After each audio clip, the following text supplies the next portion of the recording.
नमस्कार साथियों, स्वागत है आप सभी का मेरे चैनल सिर्फ आईएएस में।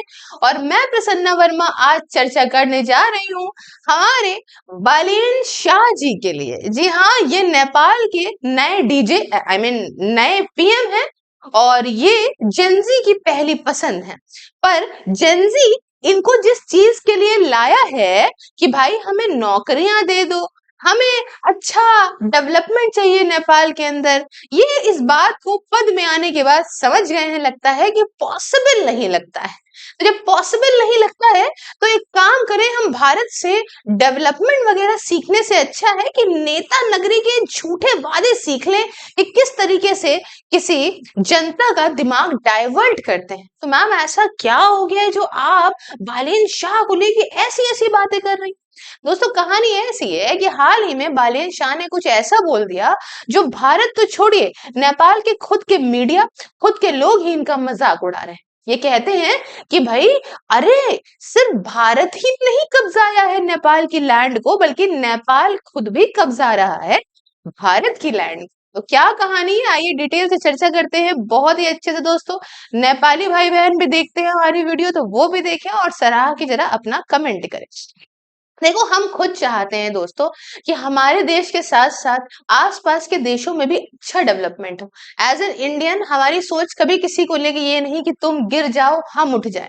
भारतवासी तो ऐसे हैं कि आसपास के इतने सारे इलीगल इमिग्रेंट्स आए और हमने देखा कि अगर प्रोसिक्यूशन या कुछ हो रहा है तो अपने यहाँ जगह भी दी, ना कि किसी मतलब की तरह की उठा के फेंक दिया किसी देश से। न जाने कितने नेपाली भाई बहन हमारे यहाँ आते हैं, नौकरियां लेते हैं, हमारे देश के साथ भी बहुत अच्छा करते हैं और अपने देश भी भिजवाते हैं। और ये एक प्रोसेस है, भारतीय भी वेस्ट में जाते हैं, इसमें कोई बुराई नहीं। पर दिक्कत यहाँ ये हो जाती है जब इस प्रकार से कोई नेता बन के आते हैं, ऐसे केपीएस ओली जैसे, जो अपने पड़ोसी के साथ ही रिश्ते खराब करने पे तुल जाते हैं। तो अब कहानी क्या है, थोड़ा सा यहाँ समझिएगा। चर्चा में मामला इसलिए आ गया क्योंकि बालेन शाह ने एक स्टेटमेंट कहा। स्टेटमेंट कुछ इस प्रकार से था, थोड़ा बेस से ही समझते चलिए तो स्टोरी की तरह आपको समझ में भी आता जाएगा। तो कहानी कुछ इस तरह से थी कि एक पत्रकार द्वारा इनसे एक सवाल किया गया। सवाल सवाल इस बारे में लेके था कि आप कुछ बोलते क्यों नहीं, मतलब क्या ये गूंगे हैं? नहीं, बोलते क्यों नहीं का मतलब कि जब नेपाल की बाउंड्रीज की बात आती है, जब नेपाल की बात आती है कि भारत के साथ जो लैंड डिस्प्यूट है उसमें कुछ बोलते क्यों नहीं। तो अब आप कहेंगे क्या भारत और नेपाल का कोई लैंड डिस्प्यूट भी है? दोस्तों, भारत कुछ नहीं मानता, भारत के साथ साथ पूरा विश्व कुछ नहीं मानता कि नेपाल के साथ उसका किसी भी प्रकार से कोई भी लैंड डिस्प्यूट है। क्योंकि आज जो भारत का नक्शा है, नेपाल के रेफरेंस में उसे पूरा वर्ल्ड मानता है। परंतु 2020 में ही आप जानते हो केपीएस ओली को नया नया शौक चढ़ा, जो नेपाल के पूर्व प्रधानमंत्री रहे थे। उनको लगा कि वो देश का डेवलपमेंट विकास नहीं कर पा रहे हैं और जेनजीज उनके खिलाफ रिबेल हो रहे हैं। तो इन्होंने एक नया मुद्दा निकाल दिया, वो नेपाल की जो बाउंड्री साझा होती है भारत के साथ में उसको लेके, ताकि लोगों का दिमाग भी डाइवर्ट हो जाए और अपनी रोटी सिकती रहे। और उन्हीं की ही लेगेसी को आज जिस काम के लिए चुने गए हैं बालेन शाह, उसको छोड़ के उधर की तरफ जेंजी का दिमाग डाइवर्ट कर रहे हैं। ये बालेन शाह वही है जो पढ़े तो भारत से है लेकिन अपने पीछे मैप जो है वो एक्सटेंडेड नेपाल का लगाते हैं। दोस्तों, आप ये भी समझिए कि जितना बड़ा नेपाल है उसमें जो लोग रह रहे हैं वहां की पहली चीजें उनकी पूरी कर लो, तब तो उसकी लैंड बढ़ाने के बारे में सोचो। बहरहाल, क्या ऐसा कह दिया यहाँ पे आप ये समझिएगा। तो भाई, इन्होंने क्या कह दिया, इन्होंने कहा, जब इनसे पूछा गया कि आप कुछ कहते क्यों नहीं नेपाल की बाउंड्रीज को लेके या डिस्प्यूट को लेके, बाउंड्री डिस्प्यूट को लेके भारत के साथ, तो ये बड़े चौड़े हो के बोलते हैं कि अरे, जैसे मैंने आपको बताया कि सिर्फ और सिर्फ भारत ने ही नहीं ले रखी है नेपाल की जो है जमीन, बल्कि नेपाल ने भी ले रखी है। और इस बारे में नेपाल के अंदर भाई ये की मीडिया इनका मजाक उड़ाने लगी कि बोलने के लिए कहा था, ये क्या तुमने मुंह से हक दिया भाई, आज नेपालियों के लिए तुम एक मुसीबत क्यों खड़ी कर रहे हो। ये कहने लगे कि भाई, जिस टाइम पे आपको मालूम है सब ब्रिटिशर्स के हाथ में चीजें थी, तो जब सेटलमेंट हुआ तो चाहे पहले ही ले लीजिए 17 ले लीजिए, चाहे जैसे ले लीजिए, तो जब हम आपको समझाएं ये क्या डिस्प्यूट है, क्या थी ट्रीटी ऑफ सिगोली वगैरह, वो सब आपको बताएंगे। लेकिन उन्होंने कहा कि ब्रिटिशर्स ही यहाँ डिसाइड करें ना, यूनाइटेड किंगडम ही आए बोले आके, चाइना भी आए, क्योंकि चाइना वगैरह में जा नहीं रहे हैं, आसपास सब घुसे पड़े हैं चाइना वाइना। कि यूके का इन्वॉल्वमेंट हो और यहाँ पे आके हमारे इस डिस्प्यूट को सॉल्व किया जाए। क्योंकि यूके ने कुछ बात कही, यूके ने ना आज बात कही ना कल बात कहेगा, क्योंकि यूके अपने तरीके से रायता ऑलरेडी फैला के निकल चुका है और यूके हर मानता भी है कि हाँ चीजें जो है वो भारत के साथ एकदम सही, फालतू में लड़ाई झगड़ा करने का क्या फायदा। अच्छा, ये सारी कंट्रोवर्सी हुई तो भारत की तरफ से स्टेटमेंट निकल के आया कि किसी थर्ड पार्टी का कोई रोल नहीं है, जो आप कह रहे हो भारत हमेशा से ही कहता है इन चीजों को कि थर्ड पार्टी का कोई मतलब नहीं, इस बॉर्डर इशू को बायलेटरल इशू माना जाएगा। अब पहले समझते हैं कि क्या बॉर्डर इशू है, इस बारे में बड़ी चर्चा हो रही है। तो आप ये देख सकते हो, ये हमारा प्यारा भारत और हमारी कुछ स्टेट्स यहाँ पे नेपाल के साथ अपनी बाउंड्रीज को साझा करती हैं, ठीक है ना। आप इस तरह से कुछ देख सकते हो। अब इसमें कहाँ पे नाटक है, थोड़ा सा ये समझिएगा दोस्तों। ये आप देख सकते हो भारत, और अगर आप ये हिस्सा देखो तो इसमें ये 3 पॉइंट ऐसे बनते हैं। हालांकि मैंने इसको डिटेल में बताया था जब हमारी कैलाश मानसरोवर यात्रा चीन के साथ समझौते पे बढ़िया होने वाली थी, तब भी नेपाल ने कहा था कि डिस्प्यूटेड रीजन से आप कैसे निकाल रहे हो, आप नेपाल से भी परमिशन लो। लेकिन एक बार फिर मैं आपको समझाती हूँ कि मामला क्या है। तो यहाँ पे आप 3 नाम को याद रख लो, एक है लिम्पियादुरा, दूसरा है काला पानी और तीसरा है लिपुलेख पास। इस तरफ से होके हमारी हमारी मानसरोवर यात्रा भी, कैलाश मानसरोवर यात्रा भी जाती है, ठीक है। ये जो काला पानी, लिपुलेख और लिम्पियादुरा है, ये नेपाल एक डिस्प्यूटेड रीजन मानता है। क्यों मानता है उसके बारे में थोड़ा सा आप यहाँ पे समझिए, तो आपको थोड़ा सही समझ में आएगा कि क्या है और क्या नहीं, ठीक है। तो डिस्प्यूट में ये 3 जगह आती हैं और ये एरियाज आप इंडिया, नेपाल और चाइना के ट्राई जंक्शन पे है। जैसे मैंने आपको बताया कि जब आप ये वाला मैप देखते हो तब आपको समझ में आएगा कि ये लिपू लेक पास हमारे लिए कितना इंपॉर्टेंट बन जाता है। ऐसे ऐसी जगह पे लोकेटेड है जो भारत के लिए बहुत इंपॉर्टेंट है कल को आने वाले टाइम पे। तो आप कहेंगे कि डिस्प्यूट क्या स्टार्ट हुआ, देखिए उठाया तो अभी गया है जो नेपाल के हाल फिलहाल नेता नगरी रही है उनके द्वारा, लेकिन डिस्प्यूट की शुरुआत होती है 1816 में ट्रीटी ऑफ सगोली से। ट्रीटी ऑफ सुगोली में क्या हुआ था, देखो हुआ क्या कि जब एंग्लो नेपाल वॉर हुई उसके बाद में एक ट्रीटी साइन हुई जिसके माध्यम से ये कहा गया कि जो काली रिवर है, महाकाली नदी जो है, वो नेपाल, उससे वेस्ट साइड पे जो भी हिस्सा होगा उसे नेपाल माना जाएगा। सिंपल सी बात कह दी गई। अच्छा, अंग्रेजों ने ये चीजें कही भी बहुत ज्यादा, क्लियर कुछ बताया नहीं। इन्होंने हर जगह, हर देश आसपास के जो भी यहाँ आप डिस्प्यूट पकड़ेंगे तो डिस्प्यूटेड रीजन इसी से होता है कि इन्होंने कह दी ये रिवर जो बह रही है उस रिवर के माध्यम से ही जो है वो वेस्ट में तुम्हारा हिस्सा, ईस्ट में तुम्हारा हिस्सा, इस तरह से बता दी, कोई प्रॉपर बाउंड्रीज नहीं बताई। लेकिन यहाँ पे जब ये कहा कि वेस्ट के हिस्से में, तो यहाँ पे डिस्प्यूट, अच्छा वक्त के साथ बहुत सारी जगहों पे डिस्प्यूट जो उठा है रिवर को लेके वो ये कि रिवर अपने वक्त के साथ साथ अपना कोर्स चेंज करती है। भाई ऊपर से वो मिट्टी लेकर आती है, गुम्मे लेकर आती है, भाई जो सेडिमेंट्स लेकर आती है, तो उससे कभी मान लो ऐसे बह रही थी, मान लो ऐसे बहने लगी। तुमने कहा कि रिवर के राइट साइड का हिस्सा हमारा है, तो मान लो कभी वो ऐसे बहने लगी तो राइट साइड का हिस्सा बड़ा हो गया, लेफ्ट साइड का छोटा हो गया। तो इस प्रकार से और देशों के साथ डिस्प्यूट है, पर महाकाली रिवर के साथ ये डिस्प्यूट नहीं है। यहाँ पे डिस्प्यूट है इसके ओरिजिन से। मैं आपको समझाती हूँ कैसे। अभी तक आप ये समझ गए कि काली रिवर के जो भी हिस्सा वेस्ट में आएगा उसे यहाँ पे माना जाएगा कि वो नेपाल का हिस्सा है और वो बाउंड्री मान ली जाएगी नेपाल के साथ, ठीक है। अब कहानी क्या है, क्योंकि भारत और नेपाल इस बारे में ही डिस्कस करते हैं कि एक्चुअली में रिवर का ओरिजिनेशन कहाँ से। अब आपको मैं उसके माध्यम से बताती हूँ कि कहानी कैसी है कैसी नहीं। आइए थोड़ा सा मैप देखोगे तो आपको समझ में आ जाएगा। देखिए ये कुछ इस प्रकार से आप कहानी देख रहे हो, ठीक है।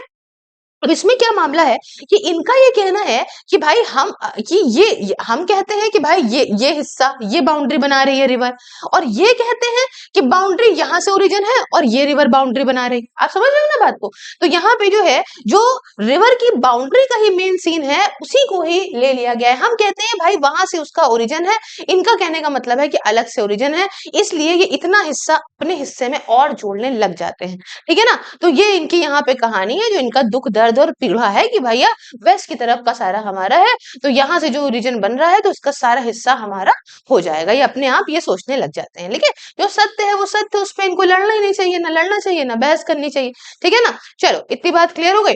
अब क्या हुआ, ये मुद्दा कैसे फटा दोबारा से। आप कहेंगे वो 1816 की बात है, 1816 से सब बढ़िया चला आ रहा था, हमारी फ्रेंडशिप ट्रीटी है, हमारे अच्छे रिश्ते हैं, नेपाली एकदम भाई बहन की तरह रहते हैं, न जाने कितने मेरे मित्र नेपाली है, बहुत खास लोग नेपाली। तो ऐसा क्या हो गया। लेकिन 2020 में क्या हुआ, भारत ने एक रोड का निर्माण करा, इनॉग्रेट करा, एक लिपू लेक पास के पास में, जैसे मैंने आपको अभी मैप में दिखाया है, जिसके माध्यम से माउंट कैलाश तक पहुंचना थोड़ा सा आसान हो जाता, ठीक है ना। आप यहाँ पे देख लो, यहाँ पे हमने भाई रोड बनाई। रोड बनाई क्यों? क्योंकि भाई उधर चीन भी खूब कायदे से डेवलपमेंट करे पड़ा है, और हम अगर अपने लिए नहीं करेंगे तो बहुत बड़ी मुसीबत क्रिएट हो जाएगी। इनका क्या है, छोटे से देश है, इनको तो पीट पाट के घसीट लेगा, यहाँ तो बैंड बज जाएगी ऑलरेडी। इतने बड़े देश के वो लूट लाट के चला गया, एक्साइज चीन ले लीजिए, इधर ले लीजिए, उधर ले लीजिए, ठीक है ना। तो यहाँ पे माउंट कैलाश को एक्सेस करने के लिए प्रॉपर, ताकि लोगों को दिक्कत ना हो, उधर से जाने में बहुत परेशानी होती है, तो हमने एक बढ़िया रोड बना दी।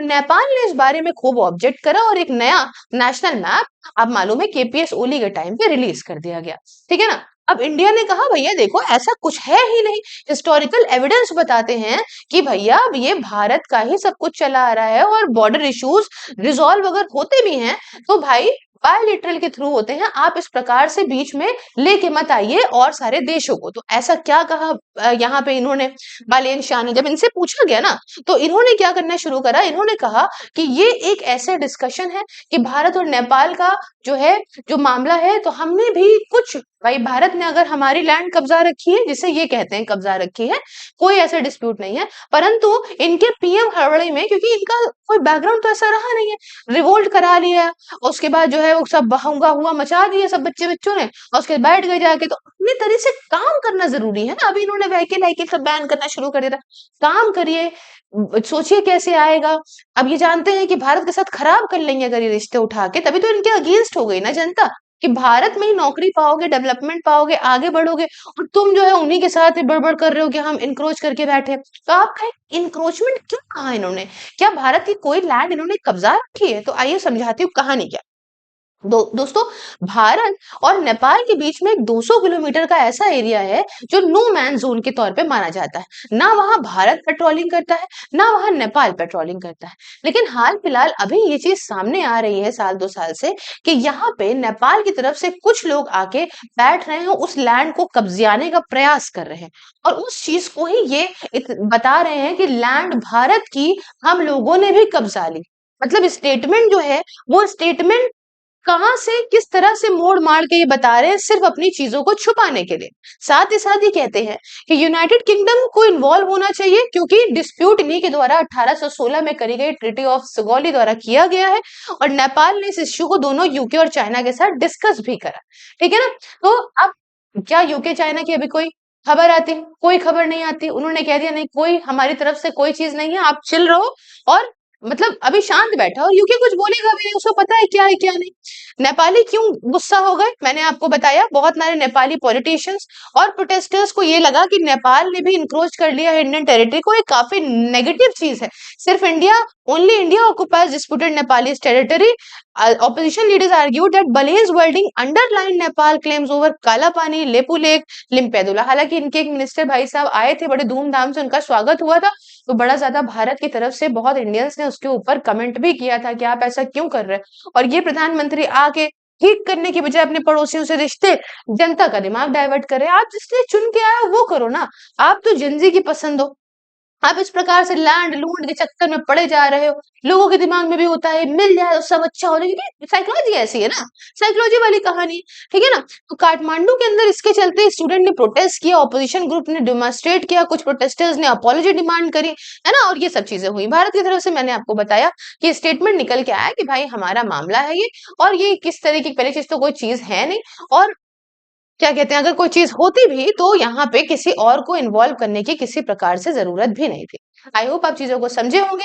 आपकी इस बारे पूरे मुद्दे में क्या राय है हमें कमेंट में बताइए दोस्तों। चैनल को सब्सक्राइब, क्यूआर को स्कैन करके मेरे चैनल को डोनेट कर सकते हैं। बाकी आप ज्वाइन कर सकते हैं वर्चुअल लाइब्रेरी मात्र 99 रुपीज पर मंथ में, और इसके रिगार्डिंग व्हाट्सएप और टेलीग्राम का हैंडल दिया है। इस नंबर पे बात करके आप किसी प्रकार से इंश्योरेंस, एसआईपी या इन्वेस्टमेंट करते हो और मेरा कोड सिर्फ आइस बताते हो, तो आपको मिलेगा 20% तक का डिस्काउंट। दोस्तों, सभी सोशल मीडिया के लिंक इंक्लूडिंग व्हाट्सएप डिस्क्रिप्शन में हर जगह फॉलो करिए, और ज्वाइन बटन को प्रेस करके मेंबरशिप को ज्वाइन करिए। मिलते हैं नेक्स्ट वीडियो में किसी नए और बहुत इंटरेस्टिंग टॉपिक के साथ। तब तक के लिए जय हिंद, जय भारत।